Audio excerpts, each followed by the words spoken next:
નમસ્કાર મિત્રો, ખાસ કરીને આજના વિડીયો પર માહિતી આપવાની છે જે આપણે 19, 20 અને 21 તારીખમાં છૂટાછવાયા ઝાપટાની આગાહી આપી હતી અને 21 તારીખ પછી વરસાદ કેવા પડશે તે આપણે આગળ ઉપર જણાવશું એવું આપણે કીધું હતું. એટલે આજના વિડીયોની અંદર આપણે સંપૂર્ણ માહિતી આપવાની છે. સૌપ્રથમ તો હું આપને જણાવી દઉં, થોડા દિવસ પહેલા આપણે તુવેરના સારા બિયારણ વિશેનો વિડીયો મૂકેલો હતો, એટલે એ વિડીયો પણ આ વિડીયોના અંતમાં અહીં સાઈડમાં બતાવવામાં આવશે. એટલે દરેક મિત્રો આ વિડીયોના અંતમાં વિડીયો જોઈ લેવાનો છે. હવે ખાસ કરીને જોવા જઈએ તો આજે 19 જુલાઈ 2025 થઈ છે અને આપણે જે માહિતી આપી હતી કે 19, 20 અને 21 તારીખમાં રાજ્યની અંદર છૂટાછવાયા હળવા સામાન્ય તો કોઈ જગ્યાએ ભારે ઝાપટા નોંધાઈ શકે છે. એ મુજબ જોવા જઈએ તો આજે 19 તારીખ છે અને આજ, કાલ અને પરમ દિવસ એમ 3 દિવસની અંદર કેટલા વિસ્તારોની અંદર આ વરસાદનો લાભ મળે છે, કેવા ઝાપટા પડે છે, એ સંપૂર્ણ માહિતી છે. પરમ દિવસે સોમવારે 21 તારીખે આપણે બપોરે એક એક્સ્ટ્રા વિડીયો મૂકીને માહિતી આપવાની છે. પણ ખાસ વાત કરવાની છે કે હવે સારા વરસાદ ક્યારેક જેમાં સાર્વત્રિક વરસાદ હોય અને આપણે કુવા ભરાઈ જાય, ડેમ ભરાઈ જાય, બોર ઓવરફ્લો થઈ જાય,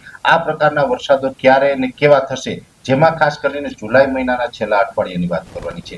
જુલાઈ મહિનાનું છેલ્લું અઠવાડિયું એટલે કે 22 જુલાઈથી લઈને 31 જુલાઈ સુધીનું જે સેશન છે એની અંદર ફરીથી આપણે એક વરસાદનો મોટો લાંબો રાઉન્ડ આવે અને સારા વરસાદો પડે તેવી એક અપેક્ષા છે, જેનું મેઇન કારણ છે. આમ જોવા જઈએ તો જૂન અને જુલાઈના શરૂઆતના દિવસોમાં ખૂબ સારા વરસાદો પડ્યા હતા, પણ છેલ્લા 12 જુલાઈથી આપણે રાજ્યની અંદર વરાપનો માહોલ જોવા મળી રહ્યો છે અને એનું કારણ છે કે 12 જુલાઈથી વરાપનો માહોલ છે, જેમાં અરબ સાગરની અંદર કોઈ વરસાદી સિસ્ટમ બની નથી, પણ બંગાળની ખાડીની અંદર એક પછી એક વરસાદી સિસ્ટમ છે કન્ટિન્યુ બની રહી છે. પણ 12 જુલાઈ પછીથી એ સિસ્ટમ છે ગુજરાત તરફ આવી નથી. એ ઉત્તર ભારત તરફ, જેમાં યુપી, બિહારના ભાગો હોય, દિલ્હીના ભાગો છે, રાજસ્થાનના ઘણા બધા વિસ્તારો ઉપર એ વિસ્તારો ઉપર એ સિસ્ટમ ગઈ હતી, જેને કારણે ગુજરાતમાં કોઈ 12 તારીખ પછીથી સારા વરસાદનો લાભ મળ્યો નથી. પણ હવે જુલાઈ મહિનાના છેલ્લા અઠવાડિયામાં એક વરસાદી સિસ્ટમ બંગાળની ખાડીની અંદર બનશે અને ગુજરાત ઉપર થઈને પસાર થાય તેવી પૂરેપૂરી શક્યતાઓ અત્યારે લાગી રહી છે.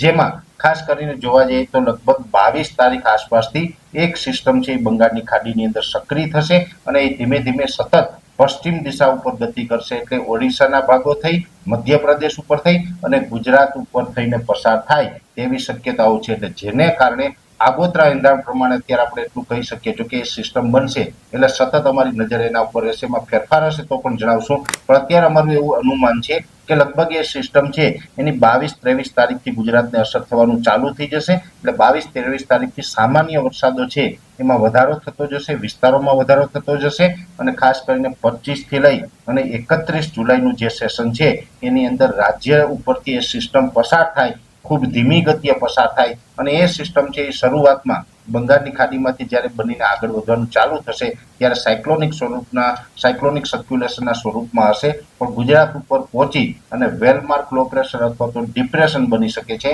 જેને કારણે 25 થી લઈને 31 જુલાઈ દરમિયાન રાજ્યની અંદર ભારેથી અતિ ભારે વરસાદો પડે તેવી પણ શક્યતાઓ છે. એટલે ખાસ કરીને જે આપણે કુવા ભરાય, બોર ભરાઈએ, કુવા અને બોરમાં નવા પાણી આવીએ, ડેમો ઓવરફ્લો થાય, આ પ્રકારના વરસાદો છે જુલાઈના છેલ્લા અઠવાડિયાની અંદર જોવા મળે તેવી પૂરેપૂરી શક્યતાઓ અત્યારે જોવા મળી રહી છે. અત્યારે તો ઠીક છે કે રાજ્યની અંદર છૂટાછવાયા ઝાપટાનો માહોલ છે, પણ 22 તારીખથી જે તીવ્રતા વધતી જશે, ધીમે ધીમે તીવ્રતા વધતા વધતા 25 થી લઈને 30 તારીખમાં એટલી તીવ્રતા વધી જશે કે જેની અંદર ભારેથી અતિ ભારે વરસાદો છે પણ નોંધાઈ શકે અને આ સિસ્ટમ છે એ પણ બંગાળની ખાડીમાંથી આવશે અને ગુજરાત ઉપરથી પસાર થાય તેવું અત્યારે એક અનુમાન છે. જો કે એ સિસ્ટમ બનશે એટલે સતત અમે એના ઉપર નજર રાખીને સતત એ સિસ્ટમની પડે માહિતી છે એ તમારા સુધી પહોંચાડતા રહેશું. પણ આગળ આપણે કામ કરવાનું, જે અનુમાન લગાડવાનું હોય અને આગળ કામનું આયોજન કરવાનું હોય એ અત્યારે આ વરસાદના રાઉન્ડને ધ્યાનમાં રાખી અને દરેક ખેડૂત ભાઈઓએ કામનું આયોજન કરવું એવી દરેક ખેડૂત ભાઈઓને અમારી અપીલ રહેશે. વિશેષ માહિતી નેક્સ્ટ વિડીયોમાં પણ શરૂઆતમાં જણાવ્યું હતું, આ સાઈડમાં વિડીયો દેખાઈને ટચ કરીને જશો એટલે તુવેરના સારા બિયારણ વિશે સંપૂર્ણ માહિતી મળી જશે. અમારી યુટ્યુબ ચેનલને સબસ્ક્રાઇબ કરવી, ફેસબુક પેજને ફોલો કરજો અને ઇન્સ્ટાગ્રામને પણ ફોલો કરજો. રજા આપશો. નમસ્કાર.